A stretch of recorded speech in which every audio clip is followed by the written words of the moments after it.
Hello friends, welcome back to your YouTube channel Bindass Padh. तो आज अपन पढ़ने जा रहे हैं अपने जनरल साइंस में फिजिक्स का टॉपिक यूनिट एंड डायमेंशन का पार्ट थर्ड। इससे पहले मैंने इसके 2 पार्ट आपको करा दिए हैं, तो उनके लिंक आपको मैं डिस्क्रिप्शन में दे दूंगा, तो देखना। तो कंपटीशन एग्जाम के लिए फिजिक्स काफ़ी इंपॉर्टेंट होती है और ये बच्चों को थोड़ी समझ भी कम आती है। तो फिजिक्स से हर कंपटीशन एग्जाम में आपको 3 से 4 क्वेश्चन देखने को मिल जाएंगे जनरल साइंस में। तो इसको मैंने काफ़ी अच्छे से समझा यूनिट एंड डायमेंशन को। तो आप वो पहले वाले 2 वीडियो देखना ताकि ये वीडियो काफ़ी अच्छे से समझ आए। तो मैंने आपको लास्ट वीडियो में ये क्वेश्चन कराया था, फाइंड डायमेंशन ऑफ ये डायमेंशन फार्मूला ऑफ एक इक्वेशन दे रखी है, ठीक है। अब अपने को के का डायमेंशनल फार्मूला फाइंड करना है इस इक्वेशन में। तो अपने को इक्वेशन दे रखी है y equal to a cos omega t minus k x, ठीक है, जहाँ पे x क्या है, डिस्प्लेसमेंट विस्थापन है, और वो अपने को मीटर में दिया हुआ है। तो अपने को फाइंड करना है इसके अंदर के की डायमेंशन फाइंड करनी है। तो देखते हैं इसको कैसे फाइंड करें। मैंने पिछले वाले वीडियो में बताया था, लेकिन काफ़ी थोड़ा जल्दी में बता दिया था, इसलिए इसको वापस रिपीट कर रहा हूँ। तो देखते हैं, सबसे पहले आप क्वेश्चन को सोल्व करते हैं। तो अपने को क्या दे रखा है, सबसे पहले ये दे रखा है y equal to a cos omega t minus k x. तो कोस थीटा होता है, तो अपने को थीटा की जगह क्या दे रखा है, अपना थीटा की जगह दे रखा है अपने को omega t minus k x. तो देखते हैं, तो अपने क्वेश्चन पे आते हैं। तो मैंने आपको बताया था एंगल की एंगल की कोई डायमेंशन नहीं होती, ठीक है। तो मैंने थीटा है, तो अब कोस थीटा, तो थीटा की कोई डायमेंशन नहीं होगी, थीटा एंगल ही है। तो यहाँ पे कोस थीटा की भी कोई डायमेंशन नहीं होगी। मीन यहाँ पे ये W omega t minus k x, इसकी भी कोई डायमेंशन नहीं होगी, क्योंकि ये थीटा की जगह क्या दे रखा है क्वेश्चन में, omega t minus k x दे रखा है। तो अपन लेते हैं, ठीक है। तो यहाँ पे अपने को omega t minus k x, तो इसकी भी कोई डायमेंशन नहीं होगी, m0 l0 t0, और के एक्स की कोई डायमेंशन नहीं होगी, m0 l0 t0, ठीक है। तो ये डायमेंशन लगी से। तो अपन अब क्वेश्चन को देखते हैं आगे ना, यहाँ तक। तो फिर अपन ने क्या ले लिया, के एक्स इज इक्वल टू क्या दे रखा है, m0 l0 t0 की इसकी कोई डायमेंशन नहीं है, थीटा की कोई डायमेंशन नहीं है, तो इसकी कोई डायमेंशन नहीं है, ठीक है। अब आगे देखते हैं, अपने को x क्या दे रखा है, डिस्प्लेसमेंट दे रखा है, विस्थापन दे रखा है। और मैंने बताया था जहाँ पे भी आपको दूरी दिख जाए तो वहाँ पे L1 लिख देंगे। तो अपने लिख दिया L1, ठीक है, इक्वल टू क्या है, m0 l0 t0, ठीक है। इसके आगे देखते हैं, तो फिर ये के अक्स, ये L1 को उठा के ले आए इधर है, किस में मल्टीप्लाई में, इधर आके किस में हो जाएगा, डिवाइड में। तो ये आ गया नीचे, ठीक है। अब आगे मैंने आपको बताया, अगर ये नीचे प्लस में पावर तो ऊपर जाएगी, किस में हो जाएगी, माइनस में। तो के की फाइनल वैल्यू क्या आ जाएगी, m0 l-1 और t0। ये आई होप ये आपको अच्छे से समझ आ गया होगा। अगर ये क्वेश्चन आप कर दोगे ना, ऐसे क्वेश्चन करने लग जाओगे न्यूटन एंड डायमेंशन में, तो मेरी गारंटी है आपका एक भी क्वेश्चन गलत नहीं होगा किसी भी एग्जाम में, यूपीएससी या आरपीएससी किसी की भी एग्जाम दे लो आप। तो अपन देखते हैं इस टॉपिक में, अब आगे बढ़ते हैं। तो इसके अंदर कुछ देखते हैं, अदर यूनिट ऑफ लेंथ, तो मतलब दूरी की और भी कुछ यूनिट होती हैं, उनको देख लेते हैं, ठीक है, इकाइयाँ होती हैं।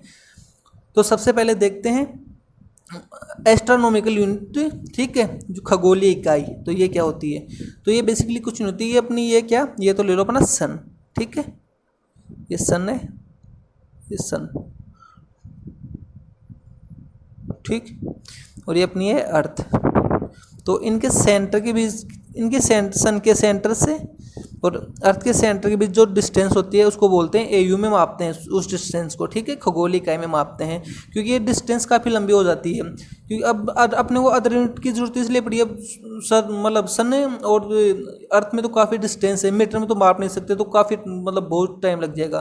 तो इसको अपन ने एयू में मापते हैं। तो एक एयू बराबर क्या होता है, 1.5 इंटू 10⁻11 मीटर होता है, ठीक है।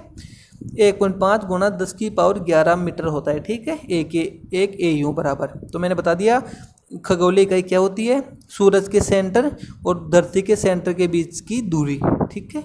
अपन बढ़ते हैं अब आगे। तो सेकंड डिस्टेंस की यूनिट है लाइट ईयर। तो लाइट ईयर देख के ऐसे लगता है प्रकाश वर्ष कि ये लाइट की यूनिट होगी, लेकिन ये लाइट की यूनिट नहीं है, ठीक है। ये स्पीड की यूनिट होगी ऐसे लग रहा है कुछ देख, लेकिन ये अपनी दूरी की यूनिट है। ये काफ़ी इंपॉर्टेंट है, बहुत एग्जाम में पूछा जा सको ये क्वेश्चन, तो ये मोस्ट इंपॉर्टेंट है, इसको याद रखो, ठीक है।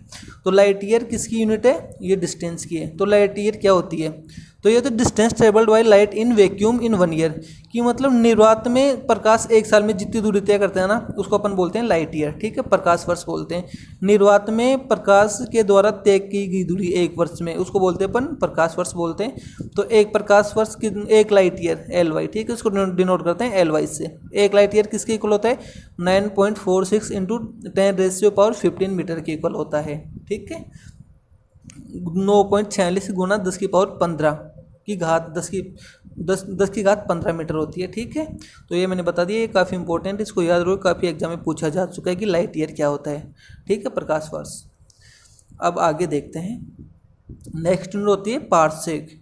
तो ये डिस्टेंस की सबसे बड़ी मात्रक होता है। ठीक है, मतलब सबसे डिस्टेंस की सबसे बड़ी मात्रक पार्सेक की होती है। डिस्टेंस को अपन पार्सेक में माप सकते हैं। ठीक है, मेजर कर सकते हैं।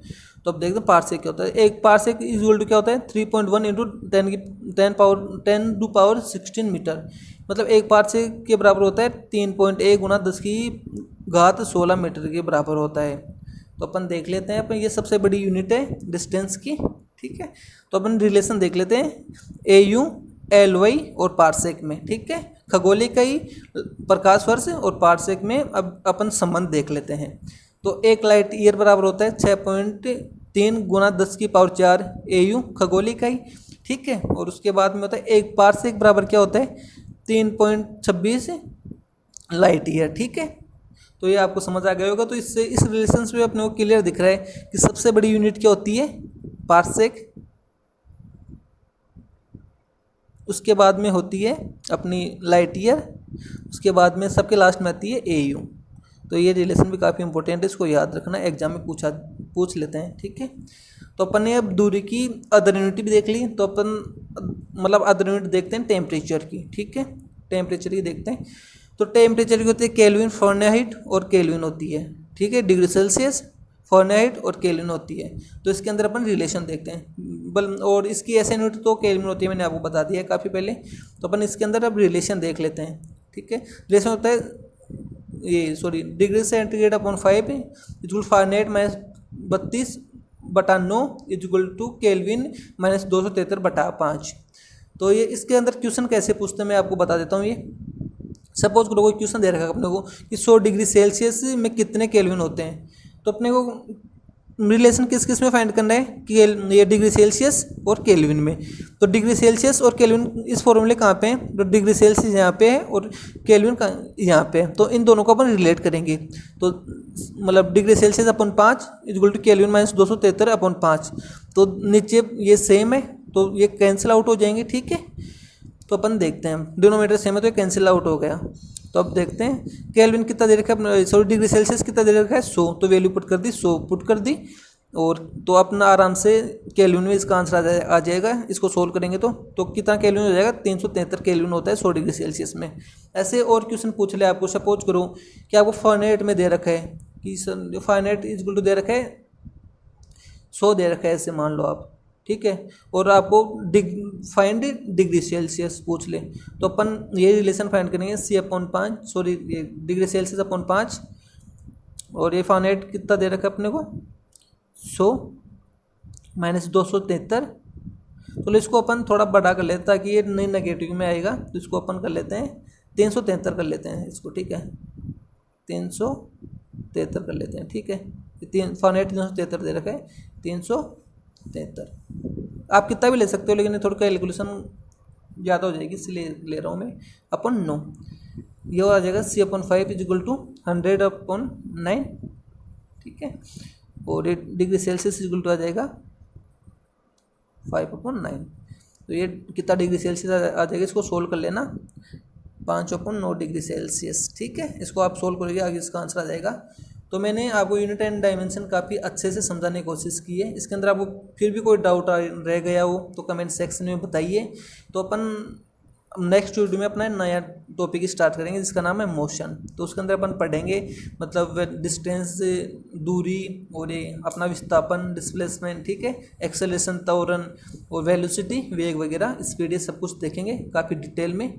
तो ये वीडियो आपको कैसा लगा कमेंट सेक्शन में बताइए, और कुछ समझ ना आए हो तो कमेंट सेक्शन में लिखिए। अगर आपको वीडियो अच्छा लगे तो वीडियो को लाइक कीजिए, हमारे चैनल को सब्सक्राइब कीजिए। थैंक यू सो मच, मिलते हैं नेक्स्ट वीडियो में।